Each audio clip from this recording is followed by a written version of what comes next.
தமிழ்நாட்டில் 2026ஆம் ஆண்டு சிறப்பாக நடைபெற்ற அயலக தமிழர் தினம் விழாவில் மலேசியாவைச் சேர்ந்த தாப்பா நாடாளுமன்ற உறுப்பினரும் ம.இ.க. தேசிய துணைத் தலைவருமான Dato Sri doctor M. Saravanan சிறப்பு விருந்தினராக கலந்து கொண்டார்.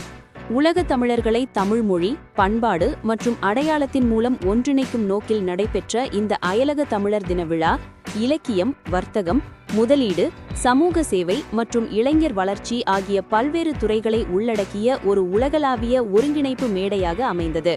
இந்த விழாவில் அமெரிக்கா, ஐரோப்பா, ஆஸ்திரேலியா, மத்திய கிழக்கு நாடுகள், தென்கிழக்கு ஆசியா உள்ளிட்ட உலகின் பல்வேறு பகுதிகளிலிருந்து ஆயிரக்கணக்கான அயலக தமிழர்கள் பங்கேற்று தங்களது அனுபவங்கள், தொழில் வாய்ப்புகள் மற்றும் தமிழர் வளர்ச்சி குறித்த கருத்துக்களை பகிர்ந்து கொண்டனர். விழாவில் உரையாற்றிய Dato Sri doctor M. Saravanan, Tamil எங்கள் உயிர் என்பதாலே வெல்லும், தரம் உண்டு தமிழருக்கு புவிமேலே என்ற வரிகளை மேற்கோள் காட்டி தமிழ் மொழி உலகளவில் அறிவு, தொழில் மற்றும் பண்பாட்டு பாலமாக விளங்குவதாக தெரிவித்தார். மேலும் தமிழகமும் அயலக தமிழர்களும் இணைந்து செயல்படுவதன் மூலம் பொருளாதாரம், கல்வி மற்றும் தொழில் முனைவு துறைகளில் புதிய வாய்ப்புகளை உருவாக்க முடியும் என்றும் அவர் வலியுறுத்தினார்.